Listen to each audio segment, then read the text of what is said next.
States is off to China tomorrow. What do you think the odds are that while he's there, he's going to blurt out something to the Chinese about how he doesn't really mind if they invade Taiwan? Quote, U.S. allies are particularly worried that Trump, who is known for his sweeping off-the-cuff statements, might end up disavowing U.S. support for Taiwan, perhaps even inadvertently, according to conversations with 5 diplomats from Asian and European countries. Not only are they worried about what he might do on purpose, they're worried about what he might, seed on the international stage. What do you think the odds are he blurts out something wrong, whether or not he means it, and broke Taiwan? What are the odds? 18 patients from that hantavirus-stricken cruise ship have been brought back to the United States now. What do you think the odds are that the Trump administration will contend with that risk in ways that are sane and organized and even vaguely scientific? This is the Trump administration that fired thousands of scientists from the CDC, scientists in particular who work on infectious diseases and all sorts of global health concerns. Also, they fired the people who work specifically on the issue of viruses spreading on cruise ships. Yeah, what do we need those folks for? Get rid of them. It would usually be the CDC that would be the lead agency in the whole world on a crisis like this. But under Donald Trump, there's not even a CDC director right now. Right now, they've got the CDC being run as a part-time job by the guy who is also part-time running the NIH. That is a guy who is most famous for his role in a declaration that said, let's try to maximize the number of Americans who get infected with COVID-19. Because sure, COVID will go on to kill more than 1 million Americans in that pandemic, but do we really think that's bad? Surely we could have upped those numbers a little higher? That's who Trump has running the CDC, again, as a part-time job.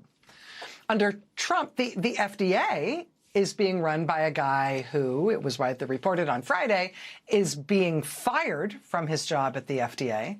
There's an incredulous headline tonight at Politico.com saying basically, why is this guy still showing up at work? Macri keeps working. Yeah, isn't he fired? Didn't we all hear on Friday that he was getting fired? We don't know. We'll see. We do know that under his leadership, the FDA just approved fruit-flavored vapes. Because who among us does not want to make America healthy again by starting a maximum number of middle school boys and girls on grape-flavored e-cigarette megadose of nicotine bombs?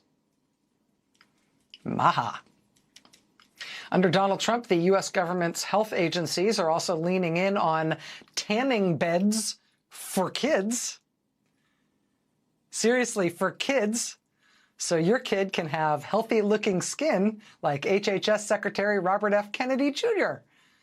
Start them early enough and they'll look like this in no time. Pass the vape. But don't worry, Trump has just nominated yet another person for Surgeon General. This will be his 3rd Surgeon General nominee. Neither of the first 2 have panned out. The last one he nominated, turns out, didn't have a medical license. The one before that said she was a graduate of the medical school of the University of Arkansas, but it turns out she was not at all a graduate of the University of Arkansas Medical School. This latest one he's nominated is a Fox News personality who sells tinctures on Instagram. And what she says are, quote, powerful physician-formulated aphrodisiacs. So clearly we're in good hands, or at least we're in hands of some kind. Don't make me think about it. A lawsuit was filed today to stop whatever it is Trump is doing to the reflecting pool on the National Mall in Washington, D.C. He announced last month that a company who does all his pools would be doing the reflecting pool, and for some reason, at his instruction, he said they would be painting it blue, as if it were a swimming pool. Trump announced that it would cost $1.8 million to do this job. Also, he had somehow just directed that expenditure as if we have the kind of government that works like that, which we don't.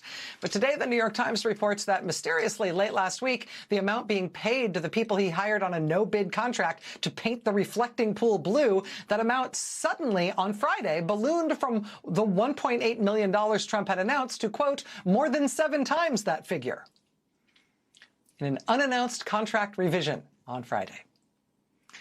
The lawsuit seeking to stop the reflecting pool / swimming pool points out that that reflecting pool is on the National Register of Historic Places, which is supposed to mean something. The lawsuit filed today also says that the reflecting pool's signature dark color is a, quote, character-defining feature of the reflecting pool, and that the whole reason it's called the freaking reflecting pool is because its dark color means it reflects. It reflects, for example, the Lincoln Memorial on one side and the Washington Monument on the other side. And they don't say this, but it's implicit. Putting up little cabanas and deck chairs around it and painting it blue is never going to turn it into a swimming pool, even though that's all you apparently understand. Trump literally already paved the Rose Garden. Now here he comes with, diving board for the reflecting pool. You first, sir. As this administration flails and fails on matters large and small, one of the salutary consequences of that for the American people is that when the American people push back against this administration, the pushback almost always works.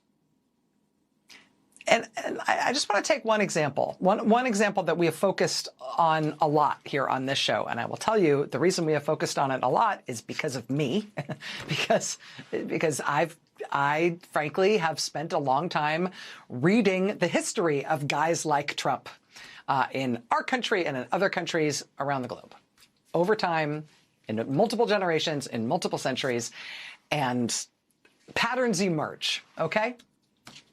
And what I think I have learned from that history is that, like a proverbial goldfish, guys like these grow to fit the size of their bowl, which means the more they have to work with in terms of authoritarian power they can consolidate to themselves, the more resources they have at their disposal to use for nefarious authoritarian purposes, the more repressive and monstrous they can be. So it becomes very important, once you realize what kind of guy you've got at the head of your country, it becomes very important for you to think about what kind of resources you are handing him to use for his authoritarian project. Okay?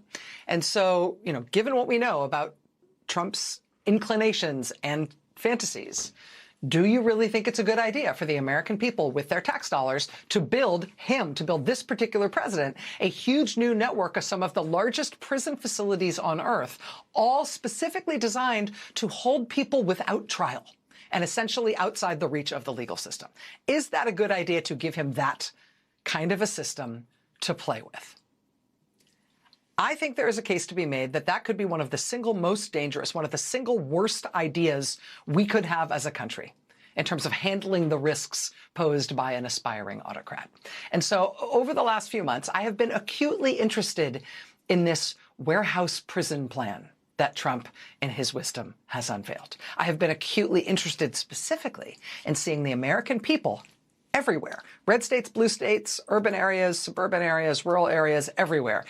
I have been very interested in seeing the American people step up in all kinds of ways to just say no to this, to say no to building Trump a network of huge new prison camps to fill with whoever he wants.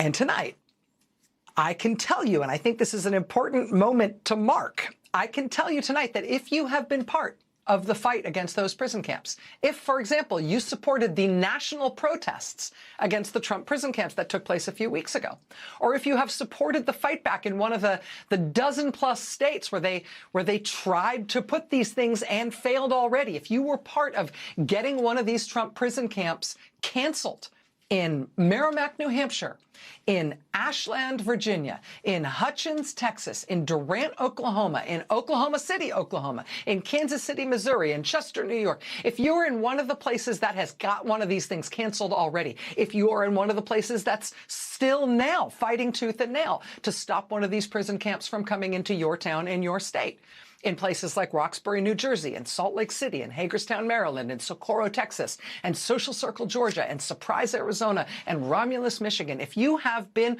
part of any of the fights against these facilities, I think it's important to take a moment to know that you are winning. You are winning this. Your pushback has worked. Headline at Axios: ICE targets Plan B after backlash to mega jails plan. What backlash? Oh yeah, that's you. Why are they giving up on Plan A? Why are they giving up on the Trump prison camp warehouse idea? Because people have pushed back hard against it. And when people push back against them, generally speaking, they cave. The warehouse prisons, quote, have drawn significant pushback from, quote, local activists and legal challenges, and even from, quote, Republican elected officials. Citing one source, Axios also reports, quote, there have also been talks about selling some of the already purchased warehouses. Again, that's one source from Axios. We haven't confirmed that reporting, but it kind of tracks with how this has been going, right? There's a lot of things that Trump and the Trump administration have been doing that are terrible ideas for the country if you go by what the American public tell pollsters they think about those ideas. I think there is a case to be made that the worst of all ideas from Trump is now not yet declared dead, but it is definitely more dead than alive. This archipelago of massive prison camps for Trump. They tried it. They could not handle the pushback. And so now, basically, they are no longer trying it. And it doesn't mean these fights are over. People are going to be protesting in Hagerstown, Maryland, for example, tomorrow against their continuing efforts there to make sure this thing is never, ever going to happen. But if you have been part of this fight against the Trump administration for these past few months, honestly, this news should put some wind in your sails. Because what you've done has worked. It has been protests. It has been pressuring local elected officials, including the Republican ones. It has also been some low-profile, but really consequential, brave local officials like this man. The town manager from Social Circle, Georgia. A local official who did not ask for this fight, but when it came to him, he decided he was just going to throw himself in the path of this thing. And if he had to make up his own tactics to do so as he went along, well, then that's what he would do. Watch. Do you feel like your community is being steamrolled? Absolutely. Absolutely.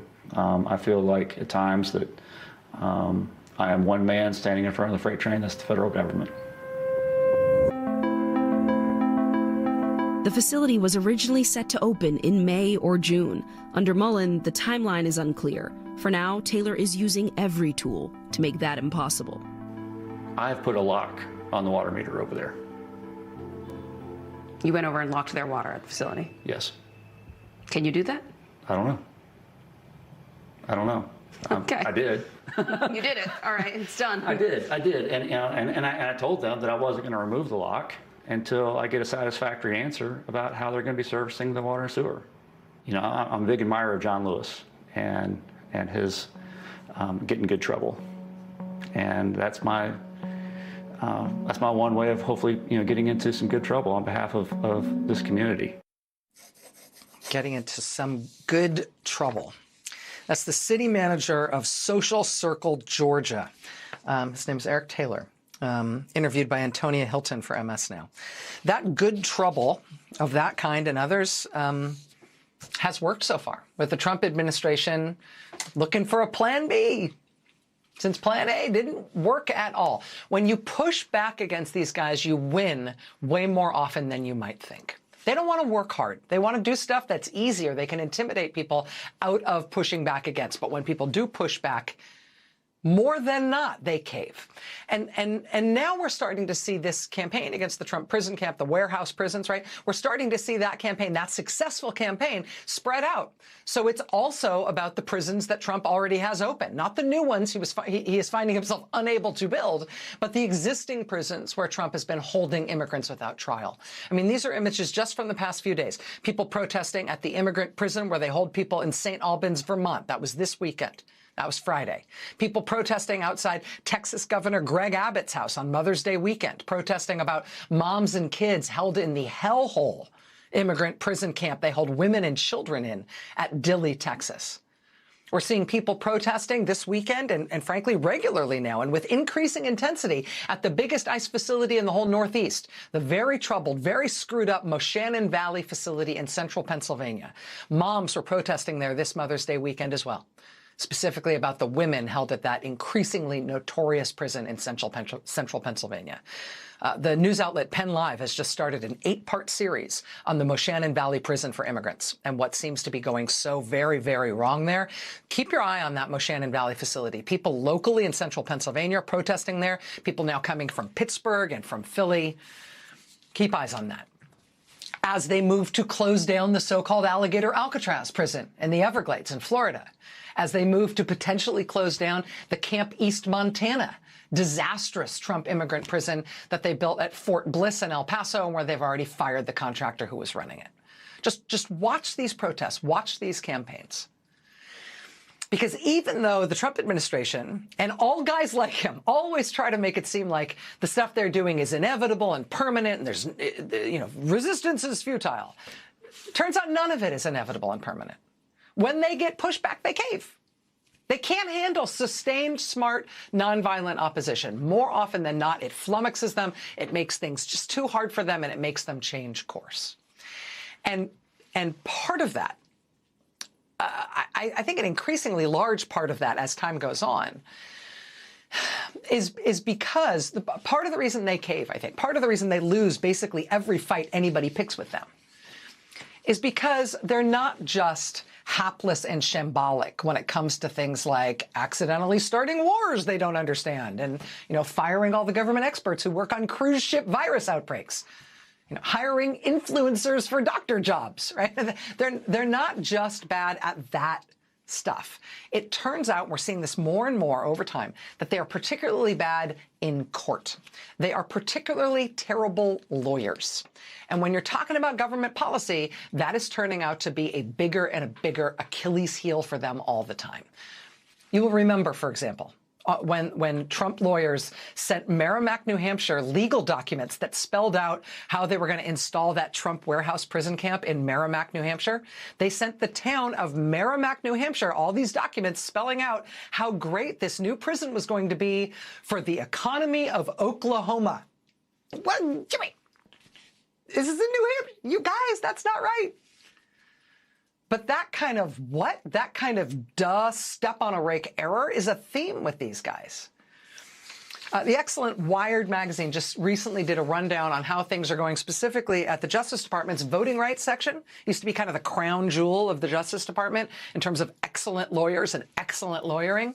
Right now, quote, mistakes in the office happen constantly. In a May letter sent to the Colorado Secretary of State, the DOJ requested access to records pertaining to the November 2000 federal election, when they likely meant the 2020 federal election. In August, DOJ sent a letter to the New Hampshire Secretary of State seeking voter records which cited the wrong provision of the Help America Vote Act. In January, lawyers at Trump's DOJ filed a lawsuit in the wrong federal court in Georgia, and the judge therefore dismissed the action. In February, the same agency filed a lawsuit seeking New Jersey's voter rolls. In that lawsuit, they misspelled Governor Mikey Sherrill's last name 5 out of the 8 times she was mentioned in their lawsuit. In March, it was revealed that lawyers at Trump's DOJ had spent months emailing the wrong address while seeking information on Oklahoma voter rolls. Also in March, a judge in Washington state demanded to know why DOJ voting section lawyers had improperly served their lawsuit and missed a crucial deadline. The judge also questioned whether the lawsuit was served in a different way than had been outlined to the court by DOJ. And if so, why DOJ's lawyers had made, quote, inaccurate representations to the court. In another filing in late February, DOJ lawyers seeking sensitive voting data in a single filing misspelled the words voters, emergency, and United States. United States, I mean, how's it going overall with Trump lawyers' efforts to nationalize the midterm elections and have Trump take over elections all over the country? Quote, the Justice Department has not secured a single court victory in the 30 lawsuits it has filed to try to force states to turn over sensitive personal data on voters.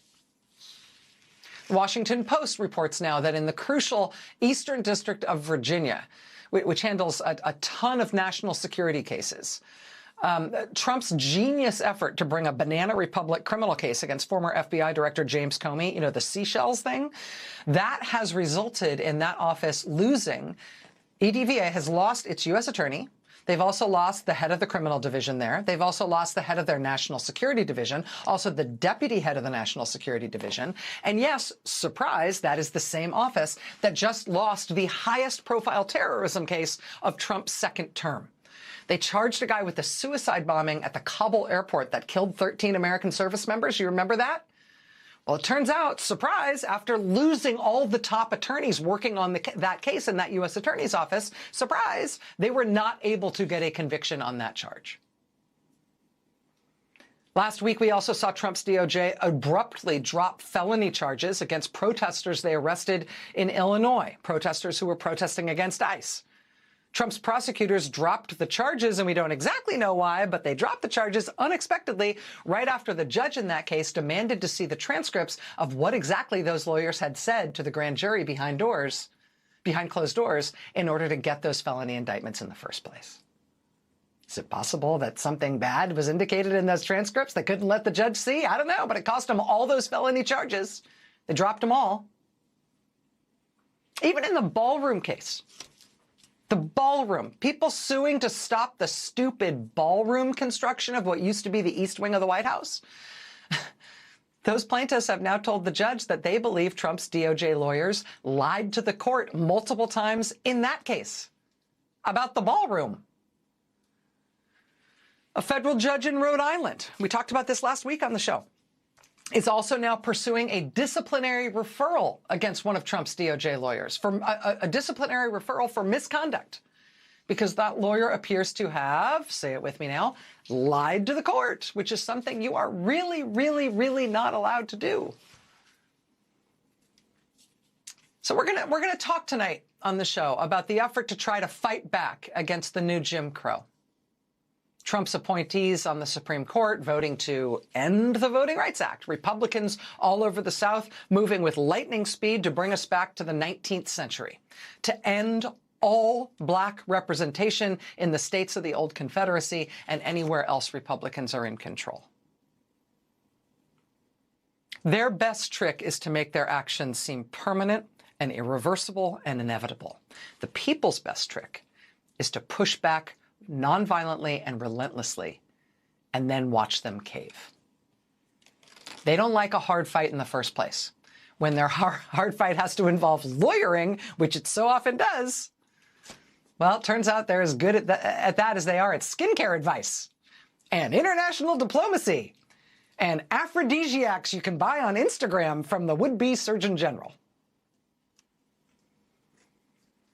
The former head of the Civil Rights Division at DOJ is going to join us next on the fight for Black America's voting rights. The head of the Campaign for Accountability is here tonight on the latest Trump official to just blurt out and confess to what appears to be some serious public corruption. The folks behind the secret handshake Jeffrey Epstein Donald Trump statue have done it again. They have outdone themselves this time. We've got that coming up for you in just a moment. We've got a lot to get to tonight, lots to see. Stay with us. Sure, the election had already started. Sure, tens of thousands of people had already cast their votes. Of course, there was chaos and anger at the polls. But no, Governor Jeff Landry told 60 Minutes this weekend, no, he said, none of that is my fault. Voting was already happening. As we sit here right now, more than 45,000 ballots have been returned. What happens to those? Oh, those ballots are discarded, and those voters will vote again in November. You say that like it's not a big deal. Well, it's not a big deal. It's not my fault. It's not my fault. Those votes will all be discarded. It's not my fault. This week, residents of Louisiana began an effort to recall Governor Jeff Landry. They will need to gather more than 500,000 valid signatures from Louisiana voters by October to move forward with that, which will not at all be easy. But honestly, people want to do something. There's a lot of people in Louisiana right now who are just rip-roaring about what's going on, and quite understandably. I mean, this was the scene inside the Louisiana State House last week as Republicans worked to jam through the new maps. Protesters packing the halls, demanding to be heard. It's frankly some of the same in Alabama, where Republicans are trying to take away at least one of the 2 congressional districts in Alabama represented by a black lawmaker. Protesters saying, "We shall overcome," outside the House chamber, some of them dragged away by security guards. Same thing in Tennessee, where Republicans have passed new maps that break up majority black Memphis so Republicans can run the table for the whole state. Protesters blew whistles and booed and shouted shame as Republican lawmakers walked in to cast their votes. I should tell you, in Tennessee, a big slice of black residents in Memphis will now have their votes folded into a white county called Williamson County. Williamson County literally still has a Confederate flag on their county seal. But they'll have just the right size of a slice of black voters from Memphis to make sure they can never, with our other Memphis residents, elect a member of Congress of their choosing. There's a reason why people are calling this Jim Crow 2.0. This really is plainly an effort to drag us back to the post-Reconstruction era after the Civil War, right? The so-called redemption of the old Confederacy, where the slave states reverted to giving black Americans zero say in their own democracy. And the federal government let them do it. Tonight, the conservatives on the U.S. Supreme Court gave their blessing to the No Black Voters Need Apply new map in Alabama, even though more than a quarter of the population of Alabama is black. Nothing about this is subtle. People recognize absolutely what is happening. They are energized and they are fighting for it in the halls of our state capitals and also in the courts, where in some cases they are getting some excellent help. Our next guest led the Civil Rights Division at the U.S. Department of Justice under President Biden, when it was still the Department of Justice. Assistant Attorney General Kristen Clarke came to that job after defending voting rights at the NAACP Legal Defense Fund. Now she serves as general counsel at the NAACP. Right now, she is leading the legal battle against what Republicans are trying to do in Tennessee. Joining us now, Kristen Clarke, general counsel for the NAACP, former Assistant Attorney General of the United States. Ms. Clarke, it's a real honor to have you here. Thank you for making time tonight. Thank you for having me. There's a lot of fight back on this issue, and there's a lot of passion on this issue, and I think people see it very clearly. What I think people don't know how to assess is whether this is gone, whether this ship has sailed, whether the fight back has any prospects of success. I'm interested to hear about that for your lawsuit in Tennessee, but also how you view this more broadly. Yeah. Well, it is no doubt a challenging moment in American democracy. And I think history shows that democracy dies in the darkness. It dies in silence. But what we're seeing right now from Tennessee to Alabama, Louisiana, is that people are rising up. They are turning out to the town halls. They are showing up in their capitals. They are making clear that we are not going to stand by idly as lawmakers work to strip Black people of their voice and strip them of the ability to shape democracy. Right now, at the NAACP, we are busy and active in the courts. We are determined to use every tool available, even in the wake of the destruction dealt to our nation's most sacred civil rights law, the Voting Rights Act. We are determined to use every tool available to fight back. A democracy is nothing without representation. I know that the NAACP has helped to mobilize people in Alabama and Tennessee and elsewhere, and we're seeing obviously, just the palpable pain and anger and I think determination to not let this stand, to not just let this go by in those states and others. What do you think the mood is like in these states where you are helping people fight and where you've been helping people organize and where people are feeling the brunt of this so bluntly? People are angry. People are fired up. This is not the American democracy that we have fought for, that people gave their lives for, that people bled for. In the Supreme Court ruling that put the death knell in the Voting Rights Act, Justice Alito and in the Shelby decision, Justice Roberts talked about the South. They, in their view, think that, we've reached a new day in America, especially in the South, they say. But right now, the South is Exhibit A for how far we still need to go as a country. It is not surprising or shocking that the South is the one racing forward at lightning speed to strip Black people of their voice, and they're doing so without hesitation or shame. The Voting Rights Act was always what nudged us in the right direction, and that nudge was needed most greatly in the South, in the Deep South states, the former Confederacy that is not even blinking as they shamelessly strip away districts represented by honorable Black public servants. So, as we have done throughout our nation's history, the NAACP will continue to march forward in the wake of the animus and the hostility. We will turn out in the streets and use our voices. We will turn out in the courts, Constitution in hand, standing up for the rights outlined in the Reconstruction Amendments. But most importantly, this election season, you will see turnout like you have never seen before. It is at the ballot box where we will use our voice in the most determined fashion during this dark season. Kristen Clark, General Counsel for the NAACP, former head of the Civil Rights Division at the U.S. Department of Justice. Ms. Clark, it is a real honor to have you here whenever we can have you here. Thank you for making time tonight. Keep us apprised. I know this fight is just beginning. Thank you for having me. All right, much more news ahead here tonight. Stay with us. Here's a name I'm willing to bet you do not remember. You ready? Karen Bud Phelan. It's fun to say. Say it with me. Karen Bud Phelan. Karen Bud Phelan. Karen Bud Phelan. She is the #3 person in Donald Trump's Interior Department. She also served there during Trump's first term. Her family has a bunch of ranch land in Nevada and Wyoming. And a few months ago, the New York Times published an article that will someday get optioned for a children's treasury or a compact encyclopedia of American corruption. Right? Just a quintessential example. This is how you would explain what corruption is to a child. Okay, so there's a mining company that wants to build a mine. They need water if they're going to build their mine. They approach a local ranch to ask if they can buy their water rights. The ranch is owned by Karen Bud Phelan's family. Karen Bud Phelan's husband agrees to sell the water rights from his ranch to the mining company. There's only one contingency. The whole deal only goes through if the mine happens, if the mining company gets to actually build the mine. And what will decide that? Well, they need approval to build this mine from the Interior Department. Conveniently, Karen Bud Phelan is a senior official at the Interior Department. So after this deal goes down, she meets with the mining company at the Interior Department's headquarters in Washington. She meets with people from the mining company.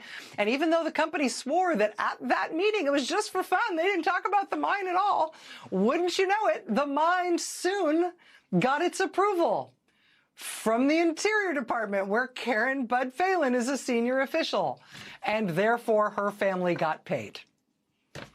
That happened just before Trump left office in his first term. Karen Bud Phelan's family got paid millions. And soon, congressional Democrats were calling for an investigation by the Interior Department's Inspector General. As I said, though, I bet you don't remember Karen Bud Phelan's name, though, even though it's really fun to say.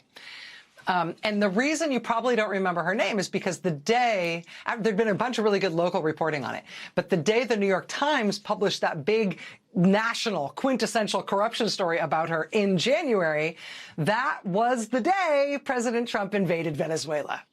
And so, poof, there went the story about Karen Bud Phelan, never to be heard from again. And so it never turned into a scandal. She stayed exactly where she is. And now it turns out there's more. Now we have this time from the Washington Post. Quote, Trump official says she's involved in policy changes that benefit her family's ranches. Video shows. Quote, a top Trump appointee at the Interior Department acknowledged that she's been involved in changes to grazing policies that benefit ranching businesses like her family's. According to a video of her remarks, it's a claim that some ethics experts say could violate federal law. That top Trump appointee obviously is Karen Bud Phelan. Karen Bud Phelan, Karen Bud Phelan. In this video, which is from December, Karen Bud Phelan tells a room of conservative members of Congress that among her responsibilities at the Interior Department is, quote, grazing regulations. She says, quote, the thing that probably was the closest to my heart was grazing regulations. Why is it so close to her heart? Maybe because she and her husband hold grazing leases on about 250,000 acres of federal land overseen by the Interior Department. So those regulations are literally her family business. In the video, Karen Bud Phelan regales the lawmakers with how much her department is relaxing grazing regulations, including for, quote, places like northern Nevada, where my father-in-law's place is.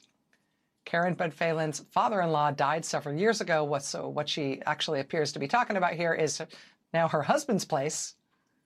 So she's relaxed regulations that apply to her husband's ranch. Can you do that? We reached out to the Interior Department today, and they sent us a statement that reads in part, quote, Karen Bud Phelan has complied and continues to comply with any and all legal requirements, ethical standards, and ethics guidelines as directed by the Office of Government Ethics and the department ethics officials. That said, the nonprofit watchdog group Campaign for Accountability has now written to the U.S. House and Senate, advising them that maybe they ought to open some investigations into this, into what they call serious and escalating ethics violations involving Karen Bud Phelan, whose name might actually start to stick in our minds this time, Karen Bud Phelan. Joining us now is Michelle Coopersmith. She's Executive Director of the Campaign for Accountability. Ms. Coopersmith, thank you very much for being here. Thanks for having me. Did I explain any of that the wrong way around? I think you did an excellent job, and I'm quite impressed, in fact, because it is so ridiculous.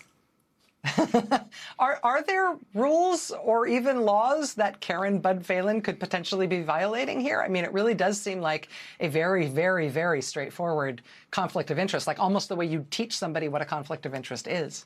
Yes, I would certainly say it's a textbook conflict of interest. And, you know, it's really easy to follow the rules when you're rewriting them, which seems to be what's happening at the Department of Interior. And that's why we're asking Congress to execute some of its, checks. Let's give some balance, what we learned about in school, and do its job and see what's happening at the Department of Interior, because clearly the Ethics Office is not holding up its side of the bargain. How do you think about the relative size of various scandals in the Trump administration, even if you're just talking about self-dealing, you're just talking about financial conflicts of interest? I feel like sometimes when it feels like there's a lot of those kinds of violations, it feels sort of fruitless to even pick one. On the other hand, when it's something so straightforward and so clear, there's the possibility that an investigation into a matter like this might be sort of a signal moment of accountability, even if there are other wrongdoers in the administration. How do you think about the balance of those equities? I think that's completely right. Investigations into very, very obvious conflicts of interest like this one, it serves as a deterrent to others, right? We want to send the message that you cannot do things like this, that there will be accountability if you break the rules. And that's why we're just calling on Congress, do your job, let's look into what's happening. And I don't think that this is a partisan issue, because our government officials should be working on behalf of all people in this country. It's not just those who have grazing allotments or those who own ranches. It's for everyone. Michelle Coopersmith, Executive Director of the Campaign for Accountability. I'm really interested in this story. I'd be interested to hear what you hear back from Congress on this. Please keep us apprised. Thank you. Definitely. Thanks for having me. All right, we'll be right back. Stay with us. You know this group that calls themselves Secret Handshake? Nobody really knows who they are, but they're the group that keeps putting up different life-size statues of Donald Trump and Jeffrey Epstein, like this one on the National Mall in Washington, D.C. You may remember they also did the big golden toilet on the National Mall. Hey, just what we needed. Well, today the folks at Secret Handshake, whoever they are, they have a new installation in the nation's capital. Trump decided to call his war in Iran Operation Epic Fury, which is hilarious in its own right. But behold, Operation Epic Furious, straight to hell, straight as in Strait of Hormuz. This is a real, fully functioning, old-school arcade game, a couple of them, stationed at the War Memorial in Washington, D.C. You can go see them there. They're out in public. They work. You can play them. And if you're not in D.C., you can still take a crack at this thing online. Secret Handshake made an online version of this video game so you can play at home. Basic ideas in the game, you play as if you are President Trump deciding to invade Iran. You start the game behind the Resolute desk in the Oval Office, and your options then are either to order a Diet Coke or to invade Iran. You can order as many Diet Cokes as you want. They just pile up there on the desk, one after another. Then you might see the other thing, see the fireplace in the Oval Office. If you walk up over to the fireplace, you can start setting Epstein files on fire. Every time you throw one of the Epstein files into the flames, it tells you how many of them are still left to burn. So you might be there a while doing that one by one. Once you stop ordering Diet Cokes and burning Epstein files, you can then leave the White House by helicopter to go fight bad guys in Iran. Bad guys like this low-flow showerhead. If you do good fighting, you can earn oil and also Truth Social posts written on rolls of toilet paper. But if you actually want to post the Truth Social posts, you have to find the secret golden toilet inside the military base and then flush the rolls of toilet paper down the drain. But not so fast. That's not the end. The only way to end the game is to go back to the White House and see Melania. And the first thing she says to you when you see her is, "I was never on the Epstein jet." She will then ask you if you have burned all the Epstein files. You can tell her you are working on it, or you can ask to hold her hand. In which case, game over. I'm terrible at video games. I spent way too much time with this today. I got to tell you, at one point, J.D. Vance pops up in Iran and tells Trump that he has been taking all his cognitive tests for him, boss. And I laughed out loud and messed up the whole game and had to start over. Anyway, we will post the link on maddowblog.com if you want to try it out. Operation Epic Furious. There are live arcade games of this at the War Memorial in Washington, D.C. right now, and you can play it online. This is from the folks at Secret Handshake. We do not know who they are, but honestly, long may they wave. More ahead. Stay with us.